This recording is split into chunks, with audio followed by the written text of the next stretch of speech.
Hello, ਸਤਿ ਸ਼੍ਰੀ ਅਕਾਲ ਸਾਰਿਆਂ ਨੂੰ।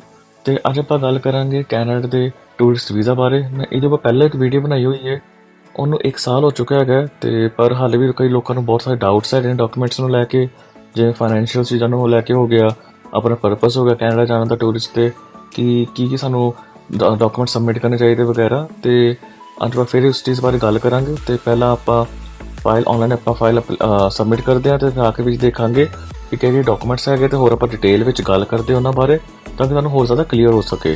ਤੇ ਬਿਨਾਂ ਟਾਈਮ ਵੇਸਟ ਕੀਤੇ ਅੱਜ ਦੀ ਵੀਡੀਓ ਨੂੰ ਆਪਾਂ ਸ਼ੁਰੂ ਕਰਦੇ ਹਾਂ। ਤੇ ਸਭ ਤੋਂ ਪਹਿਲਾਂ ਤਾਂ ਤੁਸੀਂ ਉਹੀ ਆਪਣਾ GCK ਤੇ ਜਾ ਕੇ ਆਪਣਾ ਲੌਗਇਨ ਕਰਨਾ ਹੈਗਾ ਅਕਾਊਂਟ ਤੇ ਜਿਨ੍ਹਾਂ ਨੂੰ ਨਹੀਂ ਪਤਾ GCK ਦਾ ਅਕਾਊਂਟ ਕਿਵੇਂ ਬਣਾਉਣਾ ਹੈਗਾ, ਤੁਸੀਂ ਮੇਰੇ ਪਹਿਲਾਂ ਪੁਰਾਣੀ ਵੀਡੀਓ ਦੇਖ ਸਕਦੇ ਹੋ, ਉਹਦੇ ਵਿੱਚ ਮੈਂ ਡਿਟੇਲਸ ਵਿੱਚ ਦੱਸਿਆ ਹੋਇਆ ਕਿ ਤੁਸੀਂ ਆਪਣਾ IRCC ਦੀ ਵੈਬਸਾਈਟ ਤੇ ਆਪਣਾ ਕਿਵੇਂ ਅਕਾਊਂਟ ਕ੍ਰੀਏਟ ਕਰਨਾ ਹੈਗਾ ਤੇ ਬਹੁਤ ਆਸਾਨ ਹੈਗਾ। ਤੇ ਉਸ ਤੋਂ ਬਾਅਦ ਜੇ ਤੁਸੀਂ ਆਪਣਾ ਡੈਸ਼ਬੋਰਡ ਤੇ ਚੱਲ ਜਾਓਗੇ ਤੇ ਸਭ ਤੋਂ ਪਹਿਲਾਂ ਇਹੀ ਤੁਸੀਂ ਆਪਣਾ apply to come to Canada ਦੇ ਉੱਪਰ ਕਲਿੱਕ ਕਰਨਾ ਹੈਗਾ। ਜੇ ਤੁਸੀਂ ਫਸਟ ਟਾਈਮ ਵੀਡੀਓ ਦੇਖ ਰਹੇ ਹੈਗੇ ਤਾਂ ਮੈਂ ਤੁਹਾਨੂੰ ਸ਼ੁਰੂ ਤੋਂ ਐਕਸਪਲੇਨ ਕਰਦਾ ਪਿਆ ਸਾਰਾ ਕੁਝ ਕਿਵੇਂ।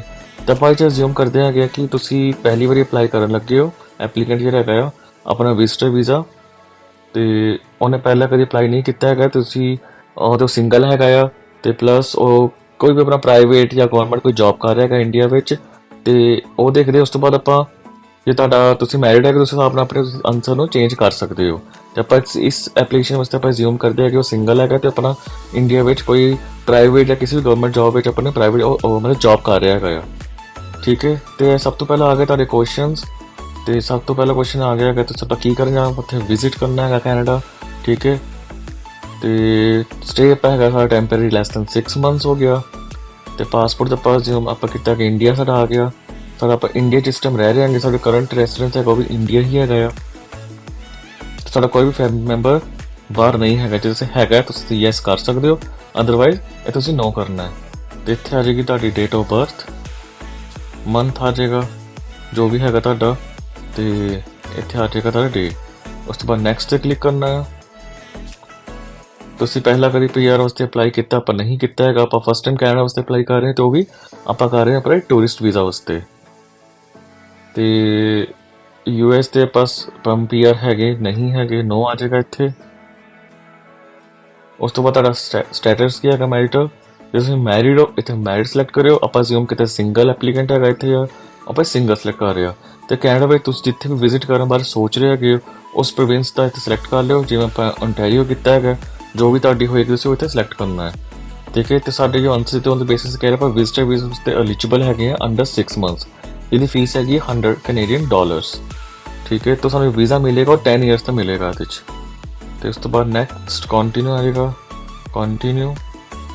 ਸਾਡਾ ਮੇਨ ਪਰਪਸ ਕੀ ਹੈਗਾ ਹੁਣ ਇੱਥੇ ਦੋ ਚੀਜ਼ਾਂ ਹੈਗੀਆਂ ਨੇ। ਜੇ ਤੁਹਾਡਾ ਇੱਥੇ ਕੋਈ ਬ੍ਰਦਰ, ਤੁਹਾਡੇ ਕੋਈ ਸਿਬਲਿੰਗਸ ਰਹਿ ਰਹੇ ਹੈਗੇ ਨੇ, ਠੀਕ ਹੈ, ਤਾਂ ਤੁਸੀਂ ਇੱਥੇ ਕਰਨਾ ਹੈਗਾ ਵਿਜ਼ਿਟ ਫੈਮਿਲੀ ਵਾਸਤੇ, ਕਿ ਤੁਸੀਂ ਆਪਣੇ ਇੱਥੇ ਬ੍ਰਦਰ ਜਾਂ ਸਿਸਟਰ ਨੂੰ ਮਿਲਣ ਵਾਸਤੇ ਆ ਰਹੇ ਹੋ, ਜਾਂ ਤੁਹਾਡੇ ਇੱਥੇ ਪੇਰੈਂਟਸ ਹੈਗੇ ਤੁਸੀਂ ਉਹਨਾਂ ਨੂੰ ਮਿਲਣ ਵਾਸਤੇ ਆ ਰਹੇ ਹੋ, ਇੱਥੇ ਉਹ ਜਾਂ ਉਸ 'ਤੇ ਸਟੱਡੀ ਬੇਸ 'ਤੇ ਆ, ਜਿੱਥੇ ਵਰਕ ਬੇਸ 'ਤੇ ਹੈਗੇ ਆ, ਜਾਂ ਇੱਥੇ ਦੇ ਉਹ PR ਹੈਗੇ ਨੇ, ਜੋ ਵੀ ਹੈਗੇ ਨੇ। ਅਗਰ ਤੁਸੀਂ ਉਹਨਾਂ ਨੂੰ ਮਿਲਣ ਵਾਸਤੇ ਆ ਰਹੇ ਹੋ ਤਾਂ ਝੂਠ ਬੋਲਣ ਦੀ ਕੋਈ ਲੋੜ ਨਹੀਂ ਹੈਗੀ। ਇੱਥੇ ਤੁਸੀਂ ਲਿਖ ਸਕਦੇ ਹੋ ਟੂ ਵਿਜ਼ਿਟ ਫੈਮਿਲੀ। ਅਗਰ ਤੁਹਾਡੇ ਇੱਥੇ ਕੋਈ ਨਹੀਂ ਹੈਗਾ, ਤੁਸੀਂ ਉੱਦਾਂ ਹੀ ਆ ਰਹੇ ਹੋ, ਤੁਸੀਂ ਸਿਲੈਕਟ ਕਰਨਾ ਹੈਗਾ ਟੂਰਿਜ਼ਮ। ਠੀਕ ਹੈ। ਆਪਾਂ ਇੱਥੇ ਜ਼ੂਮ ਕੀਤਾ ਸਿਰਫ ਟੂਰਿਸਟ ਬੇਸਿਸ 'ਤੇ ਆ ਰਿਹਾ ਬੰਦਾ, ਠੀਕ ਹੈ, ਉਹ ਇੱਥੇ ਦਾ ਕੋਈ ਫੈਮਿਲੀ ਮੈਂਬਰ ਨਹੀਂ ਰਹਿ ਰਿਹਾ ਹੈਗਾ, ਤੇ ਆਪਾਂ ਇੱਥੇ ਸਿਲੈਕਟ ਕਰਾਂਗੇ ਟੂਰਿਜ਼ਮ। ਨੈਕਸਟ। ਤੇ ਤੁਸੀਂ ਪਿਛਲੇ 10 ਸਾਲ ਵਿੱਚ ਪਹਿਲਾਂ ਕਦੀ ਕੈਨੇਡਾ ਟਰੈਵਲ ਕੀਤਾ ਹੋਇਆ, ਆਪਾਂ ਇੱਥੇ ਨਹੀਂ ਕੀਤਾ, ਆਪਾਂ ਫਸਟ ਟਾਈਮ ਅਪਲਾਈ ਕਰ ਰਹੇ ਹਾਂ ਤੇ ਨੋ ਆ ਜਾਏਗਾ। ਤੁਹਾਡੇ ਕੋਲ US ਦਾ ਕੋਈ ਵੀਜ਼ਾ ਹੈਗਾ ਪਿਛਲੇ 10 ਸਾਲ ਵਿੱਚ ਤੁਸੀਂ ਅਪਲਾਈ ਕੀਤਾ ਹੋਵੇ, ਤੁਹਾਡਾ ਕੋਲ ਸੀਗਾ ਕਦੀ, ਆਪਾਂ ਇੱਥੇ ਕੀਤਾ ਨਹੀਂ ਹੈਗਾ ਸਾਡੇ ਕੋਲ ਵੀਜ਼ਾ US ਦਾ, ਇੱਥੇ ਨੋ ਆ ਜਾਏਗਾ। ਉਸ ਤੋਂ ਬਾਅਦ ਤੁਸੀਂ ਆਪਣੇ ਕੰਟਰੀ ਵਿੱਚ ਜਿੱਥੇ ਰਹਿ ਰਹੇ ਹੋ ਆਪਾਂ ਉੱਥੇ ਕੀ ਕਰਦੇ ਆਪਾਂ ਪਹਿਲਾਂ ਤੁਹਾਨੂੰ ਸਟਾਰਟਿੰਗ 'ਚ ਕਿਹਾ ਸੀ ਆਪਾਂ ਜ਼ਿਊਮ ਕੀਤਾ ਹੋਇਆ ਕਿਉਂਕਿ ਜੌਬ ਕਰਦਾ ਹੈਗਾ, ਚਾਹੇ ਉਹ ਪ੍ਰਾਈਵੇਟ ਸੈਕਟਰ ਹੋਵੇ ਚਾਹੇ ਉਹ ਗਵਰਨਮੈਂਟ ਸੈਕਟਰ ਹੋਵੇ। ਤੇ ਇੱਥੇ ਆ ਜਾਏਗਾ ਯੈਸ। ਅਗਰ ਤੁਸੀਂ ਉਹਦੀ ਵਜ੍ਹਾ ਤੁਸੀਂ ਤੁਹਾਨੂੰ ਕੋਈ ਆਪਣਾ ਬਿਜ਼ਨਸ ਹੈਗਾ, ਫਿਰ ਤੁਸੀਂ ਸੈਕਿੰਡ ਆਪਸ਼ਨ ਯੈਸ ਸੈਲੈਕਟ ਕਰੋਗੇ ਤਾਂ ਫਸਟ ਵਿੱਚ ਨੋ ਆ ਜਾਏਗਾ। ਕਿਉਂਕਿ ਔਨ ਬਿਜ਼ਨਸ ਆਪਾਂ ਬਿਜ਼ਨਸ ਨਹੀਂ ਕਰਦੇ, ਆਪਾਂ ਕਿਤੇ ਜੌਬ ਕਰਦੇ ਹਾਂਗੇ, ਜਿੱਥੇ ਨੋ ਆ ਜਾਏਗਾ।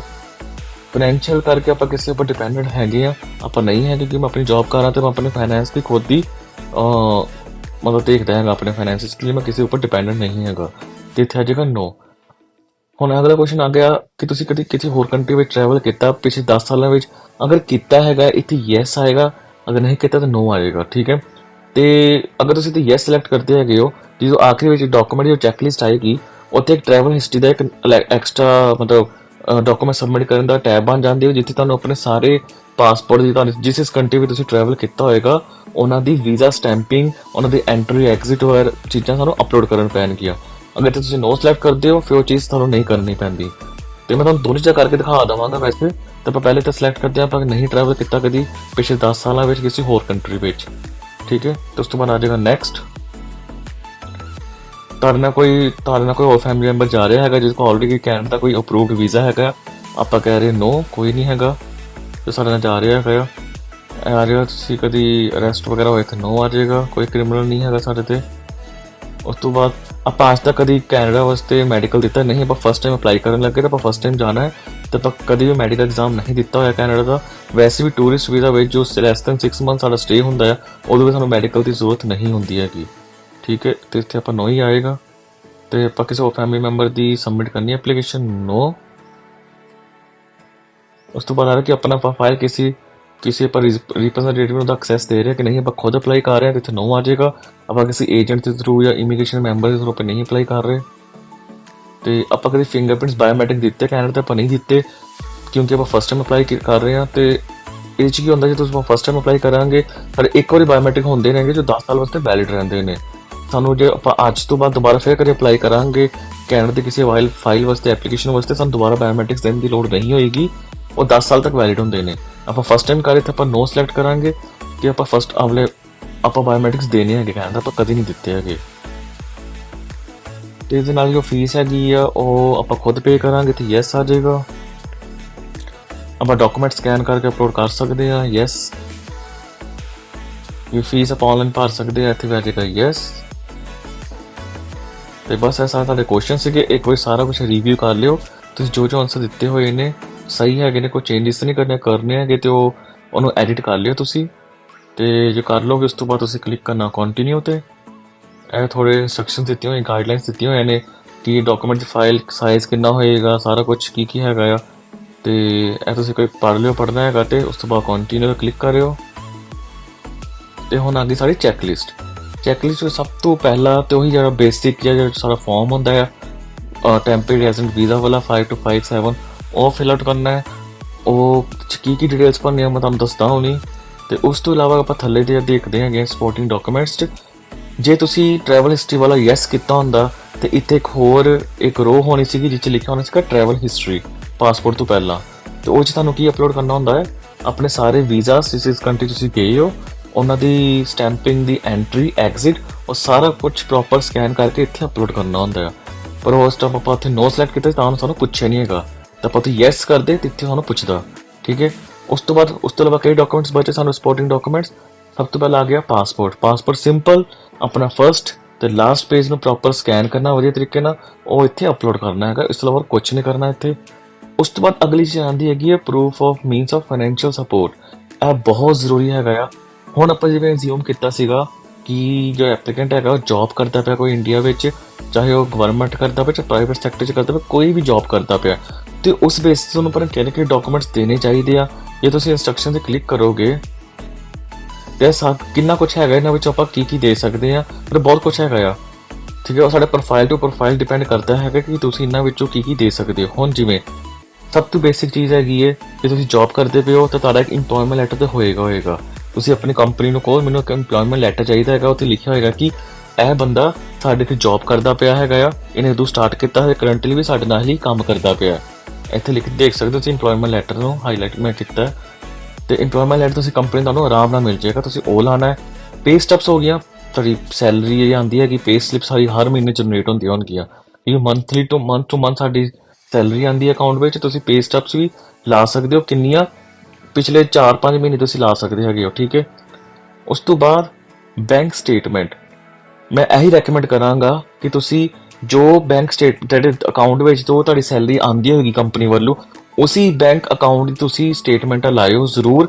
ਕਿਉਂ? ਉਹਦਾ ਰੀਜ਼ਨ ਇਹ ਹੈਗਾ ਆ ਕਿ ਉਸ ਸਟੇਟਮੈਂਟ ਵਿੱਚ ਤੁਹਾਡੀਆਂ ਜੋ ਸੈਲਰੀ ਆਉਂਦੀਆਂ ਹੋਣਗੀਆਂ ਹਰ ਮੰਥ ਟੂ ਮੰਥ ਜਿਸ ਵੀ ਤਰੀਕ ਨੂੰ ਆਉਂਦੀ ਹੋਏਗੀ ਉਹ ਤੇ ਤੁਹਾਨੂੰ ਦਿਖੇਗੀ, ਉਹਨਾਂ ਨੂੰ ਕ੍ਰੈਡਿਟ ਹੁੰਦੀ ਹੋਏ ਕਿ ਹਰ ਮਹੀਨੇ ਇਸ ਤਰੀਕ ਨੂੰ ਤੁਹਾਡੀ ਕੰਪਨੀ ਤੁਹਾਡੇ ਅਕਾਊਂਟ ਵਿੱਚ ਸੈਲਰੀ ਪਾਉਂਦੀ ਆ। ਕਿ ਇੱਥੋਂ ਇਹ ਚੀਜ਼ ਕਨਫਰਮ ਹੋ ਜਾਂਦੀ ਕਿ ਤੁਸੀਂ ਜੌਬ ਕਰਦੇ ਪਏ ਹੋ ਤੇ ਤੁਹਾਨੂੰ ਹਰ ਮਹੀਨੇ ਇਸ ਕੰਪਨੀ ਥਰੂ ਇਸ ਅਕਾਊਂਟ ਵਿੱਚ ਤੁਹਾਡੀ ਸੈਲਰੀ ਆਉਂਦੀ ਪਈ ਆ। ਇਹ ਚੀਜ਼ ਹੋ ਗਈ।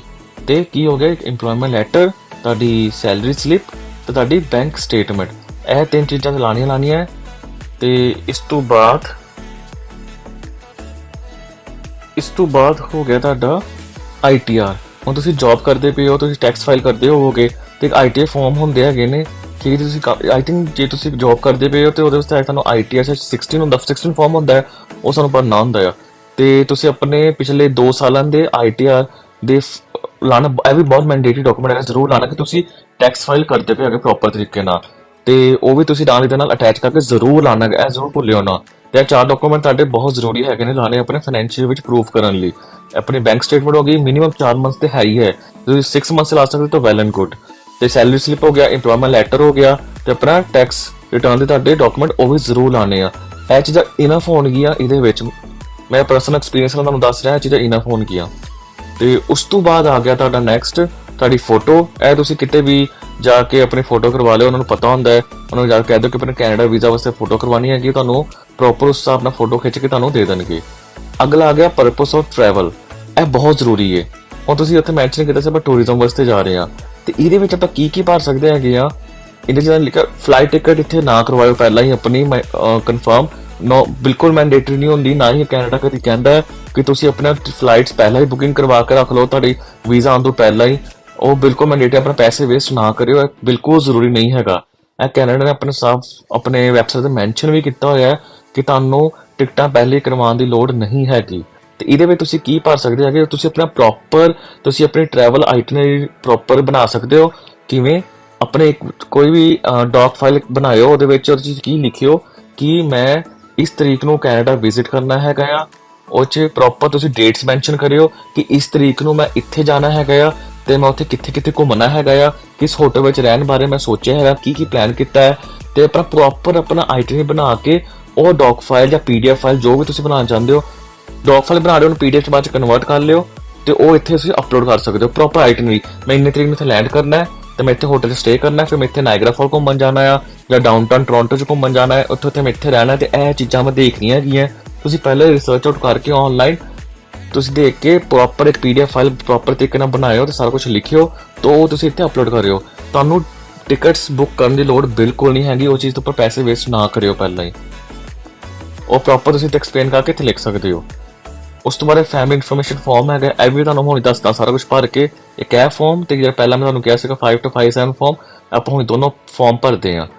ਇਹ ਆ ਗਿਆ ਆਪਸ਼ਨਲ ਡਾਕੂਮੈਂਟ, ਇਹ ਭਰਨ ਦੀ ਲੋੜ ਨਹੀਂ ਹੈਗੀ। ਤੇ ਕਲਾਇੰਟ ਇਨਫੋਰਮੇਸ਼ਨ 'ਚ ਭਰਨ ਦੀ ਕੀ ਚੀਜ਼ ਹੈਗੀ ਹੈ, ਵੈਸੇ ਆਪਸ਼ਨਲ ਡਾਕੂਮੈਂਟ ਹੈਗਾ ਆ, ਪਰ ਇਹਦੇ ਵਿੱਚ ਤੁਸੀਂ ਕਵਰਿੰਗ ਲੈਟਰ ਲਿਖ ਸਕਦੇ ਹੋ ਕਿ ਤੁਸੀਂ ਕੈਨੇਡਾ ਕੀ ਕਰਨ ਆਉਣਾ ਚਾਹੁੰਦੇ ਹੋ।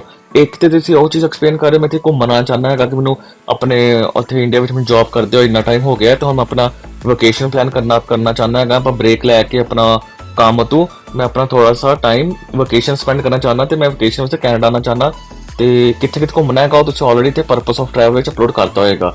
ਪਲੱਸ ਇੱਕ ਹੋਰ ਡਾਕੂਮੈਂਟ ਹੈਗਾ, ਤੁਸੀਂ ਆਪਣੀ ਕੰਪਨੀ ਨੂੰ ਲੈ ਸਕਦੇ ਹੋ ਜੋ ਤੁਹਾਡਾ ਵੀਜ਼ਾ ਅਪਰੂਵ ਹੋਣ ਵਿੱਚ ਹੈਲਪ ਕਰੇਗਾ। ਕਿ ਇੱਕ ਹੁੰਦਾ ਆ NOC ਲੈਟਰ, ਉਹ ਤੁਹਾਨੂੰ ਆਫਿਸ ਤੋਂ ਆਰਾਮ ਨਾਲ ਮਿਲ ਜਾਏਗਾ। ਉਹ ਹੁੰਦਾ ਨੌਨ ਆਬਜੈਕਸ਼ਨ ਸਰਟੀਫਿਕੇਟ, ਉਹ 'ਚ ਕੀ ਲਿਖਿਆ ਹੋਏਗਾ ਕਿ ਜੋ ਸਾਡੇ ਕੋਲ ਬੰਦਾ ਕੰਮ ਕਰ ਰਿਹਾ ਹੈਗਾ, EMPLOYE ਸਾਡਾ ਹੈਗਾ ਜੋ, ਉਹਨੂੰ ਆਪਾਂ ਇਸ ਤਰੀਕ ਤੋਂ ਲੈ ਕੇ ਇੰਨੀ ਤਰੀਕ ਤੱਕ ਆਪਾਂ ਉਹਨੂੰ ਵੋਕੇਸ਼ਨ ਦੀ ਆਪਾਂ ਅਪਰੂਵ ਕੀਤੀ ਹੈਗੀ ਹੈ, ਤੇ ਉਹਨੇ ਵਾਪਸ ਆ ਕੇ ਸਾਡੇ ਕੋਲ ਫਿਰ ਤੋਂ ਉਹਨੇ ਜੁਆਇਨ ਕਰਨਾ ਹੈਗਾ ਆ। ਤੇ ਇਹਦੇ ਨਾਲ ਕੀ ਹੁੰਦਾ ਹੈਗਾ ਆ, ਹੁਣ ਜੋ ਕੈਨੇਡਾ ਹੈਗਾ ਕੀ ਦੇਖਦਾ ਹੈਗਾ ਆ, ਮੇਨ ਤੇ ਇਹੀ ਤੁਹਾਡਾ ਦੇਖਦਾ ਹੈਗਾ ਫਾਈਨੈਂਸ਼ੀਅਲ ਚੀਜ਼ਾਂ, ਕਿ ਤੁਸੀਂ ਆਪਣਾ ਟ੍ਰਿਪ ਹੈਗਾ ਖੁਦ ਸਪਾਂਸਰ ਕਰ ਸਕਦੇ ਹੋ ਕਿ ਨਹੀਂ ਕਰ ਸਕਦੇ ਹੋ, ਤੁਹਾਡੇ ਕੋਲ ਇੰਨੇ ਪੈਸੇ ਹੈਗੇ ਕਿ ਨਹੀਂ ਹੈਗੇ, ਤੇ ਇਹ ਚੀਜ਼ ਹੋਏਗੀ। ਤੇ ਪਲੱਸ ਨਾਲ ਦੇਖਦੇ ਤੁਸੀਂ ਵਾਪਸ ਆਪਣੇ ਕੰਟਰੀ 'ਚ ਆਓਗੇ ਕਿ ਨਹੀਂ ਆਓਗੇ, ਮਤਲਬ ਤੁਸੀਂ ਕੈਨੇਡਾ ਲੀਵ ਕਰਕੇ ਜਾਓਗੇ, ਉਹ ਕੀ ਹੈਗਾ ਆ, ਉਹ ਤੁਹਾਡਾ NOC ਲੈਟਰ ਤੁਹਾਡਾ ਸਾਫ਼ ਮੈਂਸ਼ਨ ਕਰ ਦੇਗਾ ਕਿ ਇਹਨੇ ਵਾਪਸ ਆ ਕੇ ਸਾਡੀ ਕੰਪਨੀ ਦੁਬਾਰਾ ਜੁਆਇਨ ਕਰਨੀ ਹੈਗੀ ਆ। ਤੇ ਉਹ ਤੋਂ ਤੁਹਾਡਾ ਇੰਟੈਂਟ ਕਲੀਅਰ ਹੋ ਜਾਂਦਾ ਹੈਗਾ ਕਿ ਤੁਸੀਂ ਕੈਨੇਡਾ ਛੱਡ ਕੇ ਵਾਪਸ ਆਉਣਾ ਹੈਗਾ ਆਪਣੀ ਕੰਟਰੀ ਵਿੱਚ। ਕੀ ਕਰਨ ਆਉਣਾ ਹੈ, ਆਪਣੀ ਜੌਬ ਨੂੰ ਵਾਪਸ ਜੁਆਇਨ ਕਰਨ ਆਉਣਾ ਹੈਗਾ ਆ, ਠੀਕ ਹੈ। ਉਹ ਚੀਜ਼ ਤੁਹਾਡੀ ਇੰਟੈਂਸ਼ਨ ਤੁਹਾਡੀ ਉੱਥੋਂ ਕਲੀਅਰ ਹੋ ਜਾਂਦੀ ਕਿ ਇਹਨੇ ਕੈਨੇਡਾ ਤੋਂ ਨਿਕਲ ਕੇ ਵਾਪਸ ਆਪਣੇ ਹੋਮ ਕੰਟਰੀ ਆਉਣਾ ਹੀ ਹੈਗਾ। ਤੇ ਜੇ ਇੱਕ ਫਾਈਨੈਂਸ਼ੀਅਲ ਚੀਜ਼ ਆਉਂਦੀ ਹੈ, ਇੱਕ ਚੀਜ਼ ਲੋਕੀ ਬਹੁਤ ਗਲਤੀ ਕਰਦੇ ਆ, ਮੈਂ ਤੁਹਾਨੂੰ ਦੱਸਣਾ ਭੁੱਲ ਗਿਆ ਪਹਿਲੇ, ਕਿ ਜੇ ਫੰਡਸ ਹੁੰਦੇ ਆ ਤੁਸੀਂ ਕਿਵੇਂ ਸ਼ੋ ਕਰਨੇ ਹੈਗੇ ਆਪਣੇ ਅਕਾਊਂਟ। ਇਹ ਤੁਹਾਨੂੰ ਦੱਸਤਾ ਕਿ ਆਪਣਾ ਉਹੀ ਅਕਾਊਂਟ ਸ਼ੋ ਕਰਨਾ ਜੇ ਤੁਹਾਡੀ ਸੈਲਰੀ ਆਉਂਦੀ ਹੋਏ। ਤੇ ਇਹ ਚੀਜ਼ ਗਲਤੀ ਨਾਲ ਵੀ ਭੁੱਲ ਕੇ ਨਾ ਕਰਿਓ ਕਿ ਤੁਸੀਂ ਅੱਜ ਤੋਂ 2 ਹਫ਼ਤੇ ਬਾਅਦ ਵੀਜ਼ਾ ਅਪਲਾਈ ਕਰਨਾ ਹੈਗਾ, ਤੇ ਆਪਣਾ ਤੁਸੀਂ 2-3 ਹਫ਼ਤੇ ਪਹਿਲਾਂ 1 ਮਹੀਨੇ ਪਹਿਲਾਂ ਤੁਸੀਂ ਅਕਾਊਂਟ ਵਿੱਚ 2-3 ਲੱਖ ਰੁਪਏ ਫੰਡਸ ਪਵਾਲੇ ਹੈਗੇ ਆ ਟੈਂਪਰੇਰੀ ਬੇਸਿਸ ਤੇ ਸ਼ੋ ਕਰਨ ਵਾਸਤੇ ਕਿ ਮੇਰੇ ਕੋਲ ਇੰਨੇ ਫੰਡਸ ਹੈਗੇ। ਇਹ ਗਲਤੀ ਬਿਲਕੁਲ ਨਾ ਕਰੋ, ਤੁਹਾਡਾ 100% ਤੁਹਾਡਾ ਵੀਜ਼ਾ ਰਿਫਿਊਜ਼ ਹੋ ਹੀ ਜਾਏਗਾ, ਠੀਕ ਹੈ। ਪੱਕਾ ਹੋਏਗਾ ਕਿ ਉਹਨਾਂ ਨੂੰ ਪਤਾ ਲੱਗ ਜਾਏਗਾ ਆਫਿਸਰ ਨੂੰ ਕਿ ਤੁਸੀਂ ਇਹ ਫੰਡਸ ਹੈਗੇ ਤੁਹਾਡੇ ਆਪਣੇ ਨਹੀਂ ਹੈਗੇ, ਤੁਸੀਂ ਟੈਂਪਰੇਰੀ ਸ਼ੋਅ ਕਰਨ ਵਾਸਤੇ ਕੀਤੇ ਨੇ। ਜੇ ਤੁਸੀਂ ਪਲਾਨ ਕਰਨਾ ਵੀਜ਼ਾ ਅਪਲਾਈ ਕਰਨ ਦਾ, ਤੁਸੀਂ ਅੱਜ ਤੋਂ ਸਪੋਜ਼ ਕਰੋ 5-6 ਮਹੀਨੇ ਬਾਅਦ ਵੀਜ਼ਾ ਅਪਲਾਈ ਕਰਨਾ, ਤੁਸੀਂ ਪਹਿਲੇ ਫੰਡ ਤੁਹਾਡੇ ਕੋਲ ਪੁਰਾਣੇ ਹੋਣੇ ਚਾਹੀਦੇ ਆ। ਘੱਟ ਤੋਂ ਘੱਟ ਤੁਹਾਡੇ ਬੈਂਕ ਸਟੇਟਮੈਂਟ 'ਚ ਇਹ ਸ਼ੋਅ ਨਾ ਹੋਵੇ ਕਿ ਵੱਡੇ ਵੱਡੇ ਟ੍ਰਾਂਜ਼ੈਕਸ਼ਨ ਤੁਹਾਡੇ ਅਕਾਊਂਟ ਵਿੱਚ 2-2 ਲੱਖ ਜਾਂ 1.5 ਲੱਖ ਤੇ ਪਵਾਇਆ ਹੋਇਆ ਕਿਸੇ ਨੇ, ਨਹੀਂ, ਉਹ ਚੀਜ਼ ਬਿਲਕੁਲ ਗਲਤ ਹੋਏਗੀ। ਤੁਹਾਡੀ ਸੈਲਰੀ ਆਂਦੀ ਪਈ ਹੈ, ਠੀਕ ਹੈ, ਜਿੰਨੀ ਵੀ ਤੁਹਾਡੀ ਸੈਲਰੀ ਹੋਏਗੀ 40 50 60 ਜਾਂ ਜੋ ਵੀ ਤੁਹਾਡੀ ਸੈਲਰੀ ਹੋਏਗੀ ਆਂਦੀ ਪਈ ਹੈ, ਉਹ ਤੇ ਨਾਮ ਲਿਖਿਆ ਹੁੰਦਾ ਪਹਿਲੀ ਗੱਲ ਤੇ ਇੰਪਲੋਇਰ ਦਾ, ਉਹ 'ਚ ਕੋਈ ਪ੍ਰੋਬਲਮ ਨਹੀਂ ਹੈਗੀ। ਪਰ ਉਹਦੇ ਬਾਅਦ ਤੁਸੀਂ ਉੱਦਾਂ ਤੁਹਾਡੀ ਵੱਡੀ ਕੋਈ ਟ੍ਰਾਂਜ਼ੈਕਸ਼ਨ ਤੁਹਾਡੇ ਅਕਾਊਂਟ 'ਚ ਪੈਸੇ ਆ ਰਹੇ ਨੇ ਕਿਤੋਂ 2-2 ਲੱਖ ਰੁਪਇਆ, ਉਹ ਗਲਤ ਹੈ।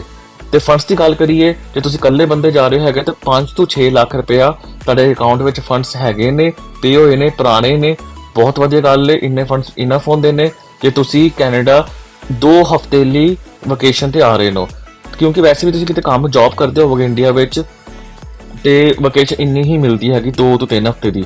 ਤਾਂ 2 ਤੋਂ 3 ਹਫ਼ਤੇ ਵਿੱਚ ਲਈ ਵਕੇਸ਼ਨ ਲਈ 5 ਤੋਂ 6 ਲੱਖ ਤੁਸੀਂ ਫੰਡ ਸ਼ੋ ਕਰਦੇ ਹੋ ਆਪਣੇ ਅਕਾਊਂਟ ਵਿੱਚ ਤਾਂ ਇਨਫ ਹੋਏਗਾ। ਪਰ ਇਹ ਗਲਤੀ ਬਿਲਕੁਲ ਨਹੀਂ ਕਰਿਓ ਕਿ ਤੁਸੀਂ ਮਹੀਨਾ ਪਹਿਲੇ ਫੰਡਸ ਪਵਾਏ ਨੇ ਤੇ ਤੁਹਾਡੇ ਉਹ ਜਿਸ ਤੁਸੀਂ ਬੈਂਕ ਸਟੇਟਮੈਂਟ ਤੁਸੀਂ ਸਬਮਿਟ ਕਰ ਰਹੇ ਹੋ ਇੱਥੇ ਇਸ ਆਪਸ਼ਨ ਵਿੱਚ ਉਹ 'ਚ ਸ਼ੋ ਹੁੰਦੇ ਪਏ ਨੇ ਕਿ ਤੁਸੀਂ 1-2 ਲੱਖ ਰੁਪਏ ਐਕਸਟਰਾ ਪਵਾਇਆ ਹੈਗਾ, ਨਹੀਂ, ਉਹ ਗਲਤੀ ਨਾ ਕਰਿਓ। ਪਹਿਲੇ ਕਰਾ ਕੇ ਰੱਖਿਓ ਕਿ ਤੁਸੀਂ ਹੁਣੇ ਪਵਾਏ ਨੇ ਤੇ ਵੇਟ ਕਰੋ 4-5 ਮਹੀਨੇ ਹੋ ਲੈਣ ਦਿਓ, ਉਸ ਤੋਂ ਬਾਅਦ ਹੀ ਵੀਜ਼ਾ ਅਪਲਾਈ ਕਰਿਓ। ਵੀਜ਼ਾ ਰਿਫਿਊਜ਼ ਹੋਣ ਤੋਂ ਚੰਗਾ ਹੈਗਾ ਕਿ ਤੁਸੀਂ ਵੇਟ ਕਰੋ ਥੋੜਾ ਜਿਹਾ, ਠੀਕ ਹੈ। ਤੇ ਇਹ ਚੀਜ਼ ਧਿਆਨ ਜ਼ਰੂਰ ਰੱਖਿਓ। ਤੇ ਇਹ ਚੀਜ਼ਾਂ ਹੋ ਗਈਆਂ ਤੇ ਥੱਲੇ ਤੁਸੀਂ ਦੇਖ ਸਕਦੇ ਹੋ ਤੇ ਫੀਸ ਦੇਖੀ ਜਾਵੇ ਤੇ ਹੈਗੀ ਇਹਨਾਂ ਦੀ ਫੀਸ $100 ਵੀਜ਼ਾ ਦੀ ਹੋਗੀ। ਤੇ ਜੇ ਤੁਸੀਂ ਬੈਲੀ ਅਪਲਾਈ ਕਰਦੇ ਹੋਏ ਤੁਹਾਨੂੰ ਬਾਇਓਮੈਟ੍ਰਿਕ ਦੇਣੇ ਮੈਂਡੇਟਰੀ ਹੈਗੇ ਆ ਤੇ ਉਹਦੇ $85। ਜੇ ਤੁਸੀਂ ਪਹਿਲਾਂ ਕਦੇ ਅਪਲਾਈ ਕੀਤਾ ਹੋਇਆ ਵੀਜ਼ਾ ਤੇ ਉਹ ਚੀਜ਼ ਫਿਰ ਤੁਹਾਡੀ ਫੀਸ ਤੁਹਾਡੀ ਦੁਬਾਰਾ ਨਹੀਂ ਲੱਗੇਗੀ, ਫਿਰ ਤੁਹਾਡੇ ਸਿਰਫ $100 ਲੱਗਣਗੇ ਕੈਨੇਡੀਅਨ ਡਾਲਰ, ਠੀਕ ਹੈ। ਤੇ ਇਹ ਚੀਜ਼ਾਂ ਸੀ ਡਾਕੂਮੈਂਟਸ ਬਾਰੇ। ਹੁਣ ਆਪਾਂ ਗੱਲ ਕਰ ਲੈਂਦੇ ਹਾਂ ਫਟਾਫਟ ਇਹ ਪਹਿਲੇ 5 ਤੋਂ 7 ਫਾਰਮ ਬਾਰੇ। ਇਹ ਵੀ ਫਾਰਮ ਬਾਰੇ ਕਾਫੀ ਵਾਰ ਡਿਸਕਸ ਕੀਤਾ ਹੋਇਆ, ਪਰ ਆਪਾਂ ਫਿਰ ਦੁਬਾਰਾ ਗੱਲ ਕਰ ਲੈਂਦੇ ਹਾਂ ਤੇ ਉਸ ਤੋਂ ਬਾਅਦ ਗੱਲ ਕਰਾਂਗੇ ਫੈਮਿਲੀ ਇਨਫੋਰਮੇਸ਼ਨ ਦੇ ਫਾਰਮ ਬਾਰੇ। ਤੇ ਬਹੁਤ ਸਿੰਪਲ ਹੈਗਾ ਸਾਰਾ ਕੁਝ, ਤੁਸੀਂ ਦੇਖ ਸਕਦੇ ਹੋ ਬਹੁਤ ਸਿੰਪਲ ਕੁਐਸਚਨ ਸੀਗੇ। ਤੁਹਾਨੂੰ ਫਟਾਫਟ ਆਪਾਂ ਚਲਦੇ ਹਾਂ ਆਪਣੇ ਫਾਰਮ ਬਾਰੇ। ਤੇ ਇਹ ਆ ਗਿਆ ਸਾਡਾ 5 ਤੋਂ 7 ਫਾਰਮ। ਪਹਿਲਾ ਕੁਐਸਚਨ ਉਹੀ ਯੂਸੀਆਈ ਨੰਬਰ, ਤੁਸੀਂ ਪਹਿਲੀ ਵਾਰ ਅਪਲਾਈ ਕਰ ਰਹੇ ਹੋ ਤੁਹਾਡੇ ਕੋਲ ਨਹੀਂ ਹੋਏਗਾ, ਇਹਨੂੰ ਛੱਡ ਦਿਓ, ਮੈਂਡੇਟਰੀ ਡਾਕੂਮੈਂਟ ਨਹੀਂ ਹੈਗਾ। ਜੇ ਤੁਸੀਂ ਪਹਿਲੇ ਕਦੀ ਅਪਲਾਈ ਵੀ ਕੀਤਾ ਹੋਏਗਾ ਤੁਹਾਨੂੰ ਨਹੀਂ ਯਾਦ ਤੁਹਾਡਾ ਕੀ ਸੀਗਾ ਯੂਸੀਆਈ ਨੰਬਰ, ਇਸ ਓਕੇ, ਇਹਨੂੰ ਛੱਡ ਸਕਦੇ ਹੋ, ਆਪਣਾ ਸਿਸਟਮ ਬਾਅਦ ਚ ਭਰ ਦੇਗਾ। ਉਸ ਤੋਂ ਬਾਅਦ ਸਰਵਿਸ ਸਾਨੂੰ ਚਾਹੀਦੀ ਆ ਇੰਗਲਿਸ਼ ਵਿੱਚ ਸਿਲੈਕਟ ਕਰ ਲਿਓ।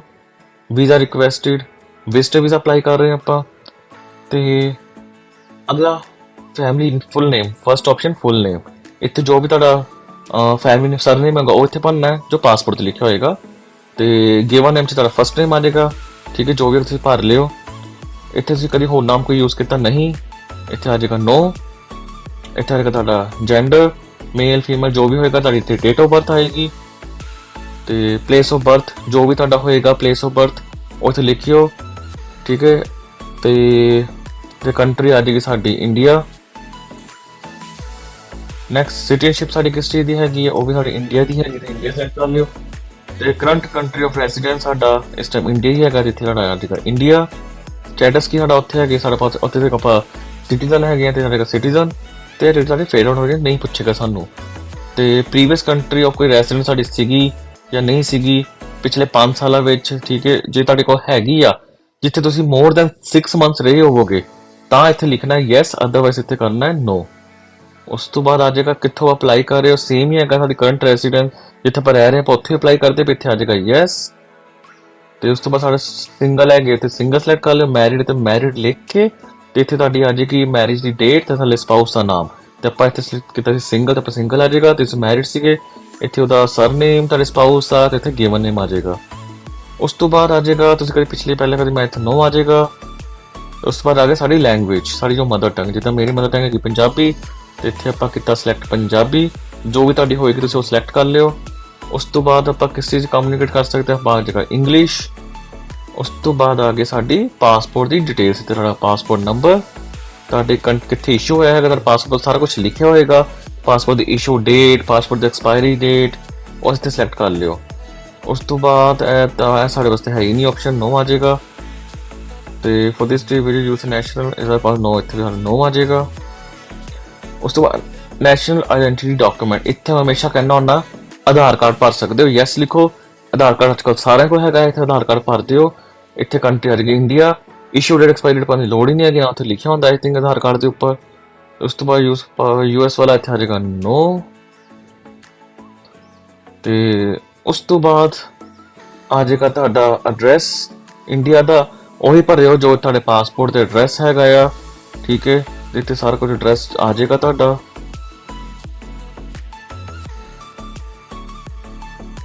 ਤੇ ਰੈਸੀਡੈਂਸ਼ੀਅਲ ਐਡਰੈਸ ਸੇਮ ਐਸ ਮੇਲਿੰਗ ਤੇ ਯੈਸ ਕਰ ਦਿਓ, ਦੁਬਾਰਾ ਭਰਨ ਦੀ ਲੋੜ ਨਹੀਂ ਹੈਗੀ। ਤੇ ਉਸ ਤੋਂ ਬਾਅਦ ਟੈਲੀਫੋਨ ਨੰਬਰ ਭਰਨਾ ਹੈ ਆਪਾਂ, ਇੱਥੇ ਲਿਖਿਓ ਅਦਰ, ਕਿਉਂਕਿ ਆਪਾਂ ਇੰਡੀਆ ਤੋਂ ਭਰ ਰਹੇ ਹਾਂ। ਤੇ ਇੱਥੇ ਆਪਣਾ ਇਹ ਸਿਲੈਕਟ ਕਰ ਲਿਓ, ਤੇ ਕੰਟਰੀ ਕੋਡ ਤੁਹਾਡਾ ਇੰਡੀਆ 91 ਆ ਜਾਏਗਾ। ਤੇ ਅੱਗੇ ਤੁਸੀਂ ਨੰਬਰ ਭਰ ਦਿਓ ਆਪਣਾ, ਅਲਟਰਨੇਟ ਨੰਬਰ ਭਰਨ ਦੀ ਲੋੜ ਹੈ ਨਹੀਂ ਹੈਗਾ, ਠੀਕ ਹੈ। ਫੈਕਸ ਨੰਬਰ ਛੱਡੋ, ਈਮੇਲ ਐਡਰੈਸ ਆਪਣੀ ਈਮੇਲ ਐਡਰੈਸ ਭਰ ਦਿਓ ਜਿੱਥੇ ਤੁਹਾਡੀ ਹੈਗੀ ਜਿਹੜੀ, ਠੀਕ ਹੈ। ਉਸ ਤੋਂ ਬਾਅਦ ਮੇਨ ਚੀਜ਼ ਆਉਂਦੀ ਹੈਗੀ ਆ ਪਰਪਸ ਆਫ ਮਾਈ ਵਿਜ਼ਿਟ, ਠੀਕ ਹੈ।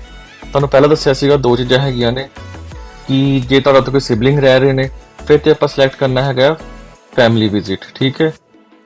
ਜੇ ਆਪਾਂ ਸਿਰਫ ਸਾਡਾ ਟੂਰਿਜ਼ਮ ਹੈਗਾ ਤਾਂ ਆਪਾਂ ਪਹਿਲੇ ਅਸਿਊਮ ਕਰਦੇ ਸੀ ਆਪਾਂ ਟੂਰਿਜ਼ਮ ਵਾਸਤੇ ਕਰਨਾ ਹੈ, ਤੇ ਇੱਥੇ ਆ ਜਾਏਗਾ ਟੂਰਿਜ਼ਮ। ਅਗਰ ਤੁਹਾਡੇ ਕੋਈ ਬ੍ਰਦਰ ਸਿਬਲਿੰਗ ਕੋਈ ਵੀ ਰਹਿੰਦਾ ਇੱਥੇ ਤੇ ਆਪਾਂ ਕਰਨਾ ਫੈਮਿਲੀ ਵਿਜ਼ਿਟ ਵਾਸਤੇ, ਤਾਂ ਅਦਰਵਾਈਜ਼ ਆ ਗਿਆ ਤੇ ਟੂਰਿਜ਼ਮ। ਉਸ ਤੋਂ ਬਾਅਦ ਇੰਟੈਂਡ ਹਾਊ ਲੌਂਗ, ਇੱਥੇ ਤੁਹਾਡੀ ਡੇਟਸ ਆ ਕਿ ਤੁਸੀਂ ਕੀ ਪਲਾਨ ਕੀਤਾ ਹੈ। ਜਿਵੇਂ ਤੁਹਾਨੂੰ ਦੱਸਿਆ ਸੀਗਾ ਉਹਨੇ, ਜੇ ਤੁਸੀਂ ਆਪਾਂ ਡਾਕੂਮੈਂਟ ਅਪਲੋਡ ਕਰਨੇ ਸੀ ਉੱਥੇ ਸੀਗਾ ਪਰਪਸ ਆਫ ਟਰੈਵਲ, ਤੁਹਾਨੂੰ ਮੈਂ ਕਿਹਾ ਸੀ ਡੌਕ ਫਾਈਲ ਜਾਂ PDF ਫਾਈਲ 'ਚ ਪ੍ਰੋਪਰ ਲਿਖਿਓ ਤੁਸੀਂ ਕਦੋਂ ਆਉਣਾ ਚਾਹੁੰਦੇ ਹੋ ਇੱਥੇ, ਕਿੱਥੇ ਰੁਕ ਰਹੇ ਹੋ ਵਗੈਰਾ ਸਾਰਾ ਕੁਝ।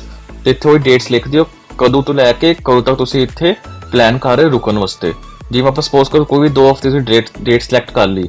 ਤੇ ਫੰਡਸ ਹੁਣ ਦੇਖਿਆ ਜਾਵੇ ਜੇ ਅਗਰ ਤੁਸੀਂ 2 ਹਫ਼ਤੇ ਦਾ ਪਲਾਨ ਕਰਦੇ ਪਏ ਹੋ ਤਾਂ 2 ਹਫ਼ਤੇ ਦੇ ਪਲਾਨ ਵਾਸਤੇ ਆਈ ਥਿੰਕ $2000 ਇਨਫ ਹੁੰਦੇ ਨੇ। ਇੱਥੇ ਆਪਾਂ ਕੈਨੇਡੀਅਨ ਡਾਲਰਸ ਭਰਨੇ ਲਿਖਿਆ ਹੋਇਆ funds available for my stay, ਆਪਾਂ CAD ਮਤਲਬ ਕੈਨੇਡੀਅਨ ਡਾਲਰ ਵਿੱਚ ਆਪਾਂ ਮੈਂਸ਼ਨ ਕਰਨੇ ਨੇ ਕਿੰਨਾ ਹੋਏਗਾ। ਤੇ ਇੱਥੇ $2000 ਆਈ ਥਿੰਕ ਇਨਫ ਹੋਣਗੇ ਅਗਰ ਤੁਸੀਂ 2 ਹਫ਼ਤੇ ਦਾ ਪਲਾਨ ਕਰਦੇ ਪਏ ਹੋ। ਕਿਉਂਕਿ 2 ਹਫ਼ਤੇ ਵਿੱਚ ਅਗਰ ਤੁਸੀਂ ਇੱਥੇ ਆ ਕੇ Airbnb ਵੀ ਬੁੱਕ ਕਰਵਾਉਂਦੇ ਹੈਗੇ 2 ਹਫ਼ਤੇ ਵਾਸਤੇ, ਤੇ ਉਹਦੀ ਵੀ ਕੋਸਟ ਇੰਨੀ ਹੋਏਗੀ, ਮਤਲਬ 2 ਹਫ਼ਤੇ ਵਾਸਤੇ ਤੁਹਾਡਾ ਇਨਫ ਹੋਏਗਾ। $2,000 ਤੋਂ $3,000 ਵੀ ਇਨਫ ਹੋਏਗਾ ਜਿੰਨਾ ਤੁਸੀਂ ਲਿਖਣਾ ਚਾਹੁੰਦੇ ਹੋ। ਤੇ ਜੋ ਮੈਂ ਕਹਿ ਰਿਹਾ $3,000 ਵੀ ਮੈਕਸਿਮਮ ਬਹੁਤ ਹੋਏਗਾ 2 ਹਫ਼ਤੇ ਦੇ ਸਟੇ ਵਾਸਤੇ ਇੱਥੇ। ਤੇ ਉਸ ਤੋਂ ਬਾਅਦ ਆ ਗਿਆ ਤੁਹਾਡਾ next question, name and address relationship. ਅਗਰ ਤੁਸੀਂ ਇੱਥੇ ਆਪਣੇ ਬ੍ਰਦਰ ਸਿਸਟਰ ਕੋਲ ਵਿਜ਼ਿਟ ਕਰ ਰਹੇ ਹੋ ਤੇ ਉੱਥੋਂ ਦਾ ਨਾਮ ਲਿਖ ਦਿਓ, ਉਹਦਾ ਐਡਰੈਸ ਲਿਖ ਦਿਓ। ਅਦਰਵਾਈਜ਼ ਇੱਥੇ ਤੁਸੀਂ ਕੀ ਲਿਖ ਸਕਦੇ ਹੋ, ਅਗਰ ਤੁਸੀਂ ਹੋਟਲ ਵਿੱਚ ਅਗਰ ਤੁਸੀਂ ਇੱਥੇ ਕਿਤੇ ਆ ਰਹੇ ਹੈਗੇ ਉੱਥੇ ਰੁਕਣਾ ਹੈਗਾ, ਇੱਥੇ ਹੋਟਲ ਦਾ ਨਾਮ ਲਿਖ ਦਿਓ। ਉਹ ਇੱਥੇ ਰਿਲੇਸ਼ਨਸ਼ਿਪ ਵਿੱਚ ਲਿਖ ਦਿਓ ਕਿ ਜਿੱਥੇ ਤੁਸੀਂ ਮਤਲਬ ਲਾਈਕ ਉਹ ਤੁਹਾਡਾ ਅਕੋਮੋਡੇਸ਼ਨ ਪਲੇਸ ਹੈਗੀ ਉਹ ਲਿਖ ਦਿਓ, ਤੇ ਉਸ ਹੋਟਲ ਦਾ ਐਡਰੈਸ ਲਿਖ ਦਿਓ ਇੱਥੇ। ਬਸ ਹੋਰ ਵੀ ਕੁਝ ਲਿਖਣ ਦੀ ਲੋੜ ਨਹੀਂ ਹੈਗੀ। ਨੇਮ ਇੱਥੇ ਵੀ ਹੋਟਲ ਦਾ ਨਾਮ ਵਗੈਰਾ ਲਿਖ ਦਿਓ ਕਿ ਅਕੋਮੋਡੇਸ਼ਨ ਹੈਗੀ ਤੁਹਾਡੀ, ਉਹ ਇੱਥੇ ਉਸ ਚੀਜ਼ ਦਾ ਐਡਰੈਸ ਲਿਖ ਦਿਓ। ਬਸ ਇੰਨਾ ਇਨਫ ਹੈ। ਉਸ ਤੋਂ ਬਾਅਦ ਆ ਗਿਆ ਤੁਹਾਡਾ ਐਜੂਕੇਸ਼ਨ, ਜੋ ਵੀ ਤੁਸੀਂ ਇੰਡੀਆ ਵਿੱਚ ਕੀਤਾ ਹੋਏਗਾ ਆਫਟਰ +2, ਜੋ ਵੀ ਤੁਹਾਡੀ ਗ੍ਰੈਜੂਏਸ਼ਨ ਹੋਈ ਹੋਏਗੀ ਇੱਥੇ ਯੈਸ ਲਿਖ ਕੇ, ਕਦੋਂ ਤੁਹਾਡੀ ਸਟਾਰਟ ਹੋਈ ਸੀ ਕਦੋਂ ਖਤਮ ਹੋਈ ਸੀ, ਤੁਹਾਡੇ ਉੱਤੇ ਫੀਲਡ ਕੀ ਸੀਗੀ, ਕਾਲਜ ਦਾ ਨਾਮ ਕੀ ਸੀਗਾ, ਕਾਲਜ ਕਿੱਥੇ ਸੀਗਾ, ਸਿਟੀ ਵਿੱਚ, ਕੰਟਰੀ ਵਿੱਚ ਇੰਡੀਆ ਆ ਜਾਏਗਾ। ਉਹ ਚੀਜ਼ਾਂ ਭਰਨੀਆਂ ਹੈਗੀਆਂ ਇੱਥੇ, ਬਹੁਤ ਸਿੰਪਲ ਹੈਗਾ ਆ। ਤੇ ਨੈਕਸਟ ਆ ਗਿਆ ਇੰਪਲੋਇਮੈਂਟ। ਤੇ ਉਸ ਤੋਂ ਬਾਅਦ ਤੁਸੀਂ ਜੋ ਆਪਾਂ ਅਸਿਊਮ ਕੀਤਾ ਸੀ ਆਪਾਂ ਜੌਬ ਕਰ ਰਹੇ ਹੈਗੇ ਆ, ਇੱਥੇ ਜੌਬ ਲਿਖ ਦਿਓ। ਜੇ ਤੁਸੀਂ ਸਪੋਜ਼ ਕਰੋ ਮਲਟੀਪਲ ਕੰਪਨੀਆਂ ਵਿੱਚ ਆਲਰੇਡੀ ਕੰਮ ਕੀਤਾ ਹੋਇਆ, ਮਤਲਬ ਪਹਿਲਾਂ ਤੁਸੀਂ ਕਿਤੇ ਹੋਰ ਕੰਮ ਕਰਦੇ ਸੀ ਹੁਣ ਤੁਸੀਂ ਕਿਤੇ ਹੋਰ ਕਰ ਰਹੇ ਹੋ, ਤੇ ਉਹ ਸਾਰਾ ਕੁਝ ਇੱਥੇ ਲਿਖ ਦਿਓ। ਦੇਖੋ 3 ਤੁਹਾਡੇ ਕੋਲ ਲਾਈਨਾਂ ਹੈਗੀਆਂ ਇੱਥੇ ਭਰਨ ਵਾਸਤੇ, ਜਿੱਥੇ ਤੁਸੀਂ ਪਹਿਲਾਂ ਕਰ ਰਹੇ ਸੀਗੇ ਉਹ ਲਿਖ ਦਿਓ। ਜੇ ਪੁਰਾਣੀ ਤੁਹਾਡੀ ਹਿਸਟਰੀ ਹੈਗੀ ਕੋਈ ਇੰਪਲੋਇਮੈਂਟ ਦੀ ਉਹ ਸਾਰਾ ਕੁਝ ਲਿਖ ਦਿਓ। ਉੱਥੇ ਤੱਕ ਕਦੋਂ ਦਾ ਕੰਮ ਕੀਤਾ ਸੀਗਾ, ਕਿਹੜੀ ਸਿਟੀ ਵਿੱਚ ਸੀਗਾ, ਤੇ ਸਾਰਾ ਕੁਝ ਇੱਥੇ ਸਾਰਾ ਭਰ ਦਿਓ ਆਰਾਮ ਨਾਲ। ਕੋਈ ਟੈਨਸ਼ਨ ਵਾਲੀ ਗੱਲ ਨਹੀਂ ਹੈ ਕਿ ਬਹੁਤ ਈਜ਼ੀ ਹੈਗਾ ਇੱਥੇ। ਓਕੂਪੇਸ਼ਨ ਵਿੱਚ ਤੁਹਾਡਾ ਕੀ ਡੈਜ਼ਿਗਨੇਸ਼ਨ ਹੈਗਾ, ਕੰਪਨੀ ਦਾ ਨਾਮ ਲਿਖ ਦਿਓ, ਸਿਟੀ ਦਾ ਨਾਮ ਲਿਖ ਦਿਓ, ਕਿਹੜੀ ਕੰਟਰੀ ਹੈਗੀ ਹੈ, ਬਸ, ਤੇ ਸਟੇਟ ਆ ਗਈ। ਉਸ ਤੋਂ ਬਾਅਦ ਫਾਰਮ ਬਸ ਇੰਨਾ ਹੀ ਹੈਗਾ। ਅੱਗੇ ਤੇ ਉਹੀ ਜੋ ਬੇਸਿਕ ਕੁਐਸਚਨ ਹੁੰਦੇ ਆ ਕਿ ਤੁਹਾਡੀ ਫੈਮਿਲੀ ਵਿੱਚ ਤੁਹਾਡੇ ਕਿਸੇ ਨੂੰ ਕੋਈ ਪ੍ਰੋਬਲਮ ਸੀਗੀ ਹੈਲਥ ਵਾਈਜ਼, ਆਪਾਂ ਇੱਥੇ ਮੋਸਟਲੀ ਨੋ ਹੀ ਆਏਗਾ ਸਾਰਿਆਂ ਵਾਸਤੇ, ਠੀਕ ਹੈ। ਉਸ ਤੋਂ ਬਾਅਦ ਤੇ ਤੁਸੀਂ ਕਿਤੇ ਵਿਦਆਊਟ ਆਥੋਰਾਈਜ਼ੇਸ਼ਨ ਤੁਸੀਂ ਕਦੀ ਕੈਨੇਡਾ ਵਿੱਚ ਇਲੀਗਲੀ ਕਦੀ ਐਂਟਰ ਕੀਤਾ ਜਾਂ ਰਹੇ ਹੋ, ਇੱਥੇ ਨੋ ਆ ਜਾਏਗਾ। ਉਸ ਤੋਂ ਬਾਅਦ ਅਗਲਾ ਕੁਐਸਚਨ ਹੈ ਕਿ ਤੁਸੀਂ ਕਦੀ ਤੁਹਾਡਾ ਵੀਜ਼ਾ ਤੁਸੀਂ ਕੈਨੇਡਾ ਲਈ ਅਪਲਾਈ ਕੀਤਾ ਹੋਵੇ ਜਾਂ ਉੱਤੇ ਰਿਫਿਊਜ਼ ਹੋਇਆ ਹੋਵੇ। ਜੇ ਤੁਹਾਡਾ ਹੋਇਆ ਸੀਗਾ ਤੁਸੀਂ ਯੈਸ ਕਰਿਓ, ਠੀਕ ਹੈ। ਤੇ ਕਦੀ ਅਪਲਾਈ ਕੀਤਾ ਕੈਨੇਡਾ ਤੇ ਯੈਸ ਕਰਿਓ। ਤੇ ਉਸ ਤੋਂ ਬਾਅਦ ਇੱਥੇ ਮੈਂਸ਼ਨ ਕਰ ਦਿਓ ਕਿਸ ਈਅਰ ਵਿੱਚ ਤੁਸੀਂ ਅਪਲਾਈ ਕੀਤਾ ਸੀਗਾ, ਤੇ ਜੇ ਤੁਹਾਡਾ ਕੋਈ ਡਾਕੂਮੈਂਟ ਨੰਬਰ ਹੈਗਾ ਤਾਂ ਉਹ ਵੀ ਇੱਥੇ ਮੈਂਸ਼ਨ ਕਰ ਸਕਦੇ। ਅਦਰਵਾਈਜ਼ ਕਿਸ ਈਅਰ ਵਿੱਚ ਅਪਲਾਈ ਕੀਤਾ, ਕਿਹੜਾ ਵੀਜ਼ਾ ਅਪਲਾਈ ਕੀਤਾ ਸੀ ਉਹ ਸਿਰਫ ਮੈਂਸ਼ਨ ਕਰ ਦਿਓ ਕਿ ਉਹ ਵੀ ਕਾਫੀ ਹੋਏਗਾ। ਤੇ ਆਪਾਂ ਨਹੀਂ ਕਦੀ ਕੀਤਾ ਪ੍ਰਜ਼ਿਊਮ ਕੀਤਾ ਤੇ ਆਪਾਂ ਨੋ ਆ ਜਾਏਗਾ। ਜੇ ਕੀਤਾ ਤੇ ਯੈਸ ਕਰਿਓ, ਇੱਥੇ ਝੂਠ ਨਾ ਬੋਲਿਓ, ਝੂਠ ਬੋਲੋ ਕਿ ਕੋਈ ਫਾਇਦਾ ਨਹੀਂ ਹੈਗਾ, ਕਿਉਂਕਿ ਉਹਨਾਂ ਦੇ ਸਿਸਟਮ ਵਿੱਚ ਸਭ ਕੁਝ ਆਲਰੇਡੀ ਸਟੋਰ ਹੁੰਦਾ ਹੈਗਾ ਚੀਜ਼ਾਂ, ਤੇ ਉਹ ਤੁਹਾਨੂੰ ਦੇਖ ਸਕਦੇ ਨੇ। ਤੇ ਇਸ ਕੇਸ ਤੇ ਤੁਹਾਡਾ ਰਿਫਿਊਜ਼ਲ ਵੀ ਆ ਸਕਦਾ, ਤੇ ਝੂਠ ਬਿਲਕੁਲ ਨਹੀਂ ਬੋਲਣਾ ਹੈਗਾ, ਠੀਕ ਹੈ। ਤੇ ਜੇ ਤੁਹਾਡੇ ਉਸ ਤੋਂ ਇਲਾਵਾ ਕਿਸੇ ਹੋਰ ਕੰਟਰੀ ਦਾ ਵੀ ਤੁਹਾਡਾ ਕੋਈ ਰਿਫਿਊਜ਼ਲ ਹੈਗਾ ਆ, ਤੁਸੀਂ ਕਦੀ ਅਪਲਾਈ ਕੀਤਾ ਸੀ ਰਿਫਿਊਜ਼ ਕਰਨ, ਤਾਂ ਵੀ ਤੁਸੀਂ ਯੈਸ ਸਿਲੈਕਟ ਕਰਨਾ ਹੈਗਾ ਆ, ਝੂਠ ਨਾ ਬੋਲਿਓ ਤੇ ਯੈਸ ਕਰਕੇ ਇੱਥੇ ਲਿਖ ਦਿਓ। ਇਸ ਚੀਜ਼ ਦਾ ਕੋਈ ਨੈਗੇਟਿਵ ਇੰਪੈਕਟ ਨਹੀਂ ਪੈਂਦਾ ਹੈਗਾ, ਇੱਦਾਂ ਦਾ ਕੁਝ ਨਹੀਂ ਹੈਗਾ। ਪਰ ਜੇ ਝੂਠ ਬੋਲੋਗੇ ਜੇ ਕੱਲ ਉਹਨੂੰ ਕੁਝ ਪਤਾ ਲੱਗ ਗਿਆ ਤੇ ਆਫਕੋਰਸ ਇਸ ਤੇ ਤੁਹਾਨੂੰ 5 ਸਾਲ ਦਾ ਬੈਨ ਵੀ ਲੱਗ ਸਕਦਾ ਆ, ਤੇ ਇੱਥੇ ਯੈਸ ਲਿਖ ਦਿਓ। ਉਸ ਤੋਂ ਬਾਅਦ ਕੋਈ ਕ੍ਰਿਮੀਨਲ ਕੇਸ ਵਗੈਰਾ नो ਆ ਜਾਏਗਾ। ਇਹ ਸਾਰਾ ਕੁਝ ਸਾਡਾ नो ਹੀ ਹੋਏਗਾ ਮੋਸਟਲੀ ਸਾਰਿਆਂ ਵਾਸਤੇ। ਤੇ ਇੱਥੇ ਵੀ नो ਹੀ ਹੈ। ਤੇ ਲਾਸਟ ਵਿੱਚ ਟੂ ਯੂ ਕੰਸੈਂਟ, ਹਾਂ ਇੱਥੇ ਯੈਸ ਕਰ ਦਿਓ ਕਿ ਤੁਹਾਨੂੰ ਕੋਈ ਫਿਊਚਰ ਵਿੱਚ ਤੁਹਾਨੂੰ ਆਈਐਸਸੀ ਵੇਲੇ ਕੁਝ ਕੰਟੈਕਟ ਕਰਨਾ ਚਾਹੁੰਦੇ ਤੁਸੀਂ ਕੰਸੈਂਟ ਦੇ ਦਿਓ ਕਿ ਆਪਾਂ ਤੁਹਾਨੂੰ ਕੰਟੈਕਟ ਕਰ ਲਿਓ। ਤੇ ਇੱਥੇ ਤੁਹਾਡਾ ਨਾਮ ਆ ਜਾਏਗਾ, ਜੋ ਵੀ ਹੋਏਗਾ ਤੁਹਾਡਾ ਨਾਮ, ਇੱਥੇ ਨਾਮ ਲਿਖ ਦਿਓ, ਇੱਥੇ ਅੱਜ ਦੀ ਡੇਟ ਲਿਖ ਕੇ। ਤੇ ਉਸ ਤੋਂ ਬਾਅਦ ਲਾਸਟ 'ਚ ਤੁਹਾਨੂੰ ਕੀ ਕਰਨਾ ਹੈ, ਵੈਲਿਡੇਟ ਦੇ ਉੱਪਰ ਕਲਿੱਕ ਕਰਨਾ ਹੈ। ਇਹਦੇ ਨਾਲ ਕੀ ਹੋਏਗਾ, ਜੇ ਕੋਈ ਗਲਤੀਆਂ ਤੋਂ ਕੋਈ ਫੀਲਡ ਇਵੇਂ ਦੀ ਰਹਿ ਗਈ ਤੁਸੀਂ ਨਹੀਂ ਭਰੀ ਹੈਗੀ ਏ, ਤੇ ਫਿਰ ਕੀ ਹੋਏਗਾ, ਜਿੱਦਾਂ ਤੇ ਕਲਿੱਕ ਕਰੋਗੇ ਤੁਹਾਨੂੰ ਦੱਸ ਦੇਗਾ ਕਿ ਤੁਸੀਂ ਕੁਝ ਛੱਡਤਾ ਹੋਇਆ। ਤੇ ਇੱਥੇ ਜੇ ਤੁਸੀਂ ਦੇਖ ਰਹੇ ਤੇ ਵੈਲਿਡੇਟ ਵਿੱਚ नो ਲਿਖਿਆ ਆ ਜਾਏਗਾ ਕਿ ਤੁਸੀਂ ਕੁਝ ਭੁੱਲ ਗਏ ਹੋ ਭਰਨਾ। ਤੇ ਤੁਸੀਂ ਦੁਬਾਰਾ ਦੇਖ ਕੇ ਸਾਰਾ ਕੁਝ ਭਰ ਕੇ ਫਿਰ ਦੁਬਾਰਾ ਵੈਲਿਡ ਦੇ ਉੱਪਰ ਕਲਿੱਕ ਕਰਨਾ ਹੈ। ਤੁਸੀਂ ਦੇਖੋਗੇ ਕਿ ਜੋ ਦੁਬਾਰਾ ਕਲਿੱਕ ਕਰੋਗੇ ਇੱਥੇ ਯੈਸ नो ਦੀ ਜਗ੍ਹਾ ਯੈਸ ਲਿਖਿਆ ਆ ਜਾਏਗਾ। ਇਹਦਾ ਮਤਲਬ ਤੁਹਾਡਾ ਫਾਰਮ ਸਾਰਾ ਸਹੀ ਤਰ੍ਹਾਂ ਭਰ ਹੋ ਗਿਆ। ਠੀਕ ਹੈ, ਤੇ ਬਸ ਆਹੀ ਸਾਰਾ ਕੁਝ ਸੀਗਾ ਇਸ ਫਾਰਮ ਵਿੱਚ। ਤੇ ਜੋ ਭਰ ਲੋਗੇ ਨਾ ਉੱਥੇ ਅਪਲੋਡ ਕਰ ਦਿਓ। ਹੁਣ ਆਪਾਂ ਗੱਲ ਕਰਦੇ ਹਾਂ ਜਦ ਫੈਮਿਲੀ ਇਨਫੋਰਮੇਸ਼ਨ ਵਾਲਾ ਦੂਜਾ ਫਾਰਮ ਸੀਗਾ, ਉਹ ਵੀ ਮੈਂ ਆਲਰੇਡੀ ਖੋਲ ਕੇ ਰੱਖਿਆ ਹੋਇਆ। ਸਭ ਤੋਂ ਪਹਿਲੀ ਚੀਜ਼ ਟਾਈਪ ਆਫ ਐਪਲੀਕੇਸ਼ਨ। ਇੱਥੇ ਉੱਪਰ 4 ਚੀਜ਼ਾਂ ਦਿੱਤੀਆਂ ਹੋਈਆਂ, ਵਿਜ਼ਟਰ, ਵਰਕਰ, ਸਟੂਡੈਂਟ ਤੇ ਅਦਰ। ਸਾਡਾ ਵਿਜ਼ਟਰ ਵਾਸਤੇ ਹੈਗਾ, ਇੱਥੇ ਵਿਜ਼ਟਰ ਤੇ ਕਲਿੱਕ ਕਰ ਲਿਓ। ਉਸ ਤੋਂ ਬਾਅਦ ਥੱਲੇ ਆਵਾਂਗੇ, ਪਹਿਲਾ ਤਾਂ ਹੈਗਾ ਐਪਲੀਕੈਂਟ। ਅਸੀਂ ਆਪਣੇ ਖੁਦ ਦੀ ਇਨਫੋਰਮੇਸ਼ਨ ਭਰਨੀ ਆ। ਉੱਥੇ ਆਪਣਾ ਫੁੱਲ ਨੇਮ ਆ ਜਾਏਗਾ, ਤੁਹਾਡੇ ਕੋਲ ਇੱਥੇ ਫੁੱਲ ਨੇਮ ਹੈਗਾ, ਇੱਥੇ ਫੁੱਲ ਨੇਮ ਭਰ ਦਿਓ ਆਪਣਾ ਪੂਰਾ। ਨੈਕਸਟ ਡੇਟ ਆਫ ਬਰਥ, ਜੋ ਵੀ ਤੁਹਾਡੀ ਡੇਟ ਆਫ ਬਰਥ ਹੈਗੀ ਹੈ ਇਸ ਫਾਰਮ ਵਿੱਚ ਭਰਨੀ ਹੈ।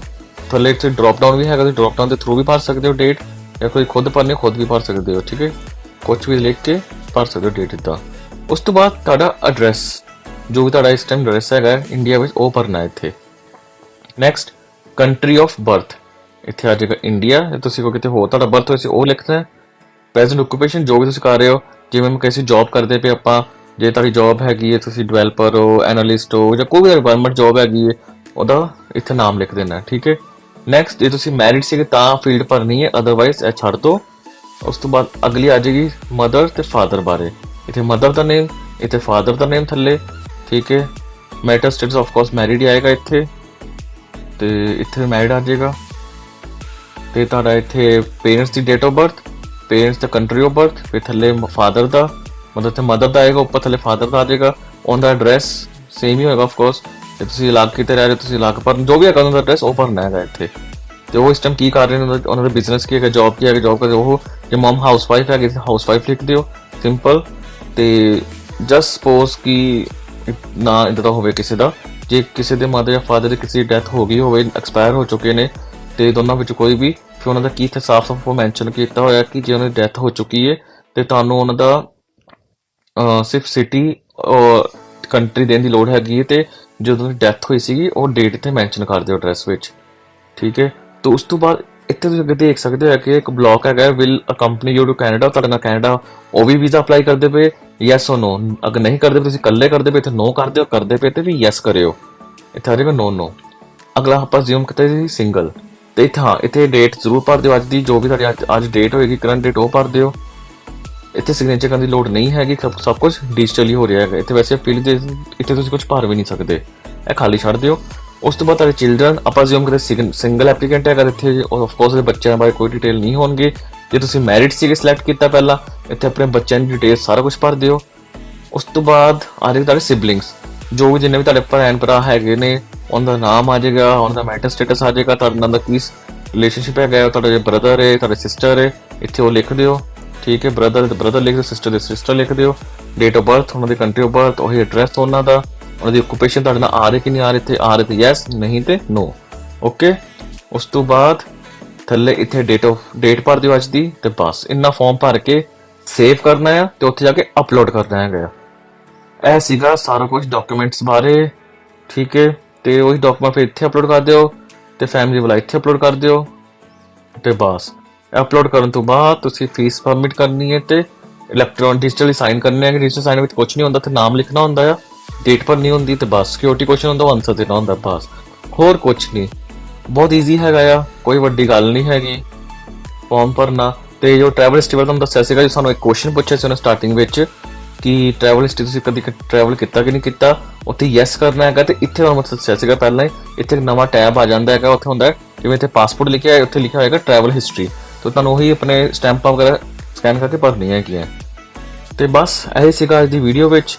ਜੇ ਤੁਹਾਨੂੰ ਕੋਈ ਵੀ ਡਾਊਟ ਹੋਇਆ, ਕੁਝ ਵੀ ਹੋਏਗਾ, ਤੁਹਾਨੂੰ ਕਮੈਂਟ ਕਰ ਦਿਓ ਦੁਬਾਰਾ। ਤੁਹਾਨੂੰ ਕਵਰਿੰਗ ਲੈਟਰ ਤੋਂ ਵੀ ਦੱਸਦਾ ਹੈਗਾ ਕਿੱਥੇ ਅਪਲੋਡ ਕਰਨਾ ਹੈਗਾ, ਜਾਂ ਕਲਾਇੰਟ ਇਨਫੋਰਮੇਸ਼ਨ ਵਿੱਚ ਭਰਿਓ ਸਾਰਾ ਕੁਝ। ਤੇ ਜੇ ਵੀਡੀਓ ਵਧੀਆ ਲੱਗੇ ਵੀਡੀਓ ਨੂੰ ਲਾਈਕ ਕਰ ਦਿਓ, ਚੈਨਲ ਸਬਸਕ੍ਰਾਈਬ ਕਰ ਦਿਓ ਤੇ ਆਲ ਦਾ ਬੈਸਟ ਤੁਹਾਡੇ ਵੀਜ਼ਾ ਵਾਸਤੇ। ਤੇ ਮਿਲਦੇ ਹਾਂ ਅਗਲੀ ਵੀਡੀਓ ਵਿੱਚ, ਤਦ ਤੱਕ ਸਤਿ ਸ੍ਰੀ ਅਕਾਲ।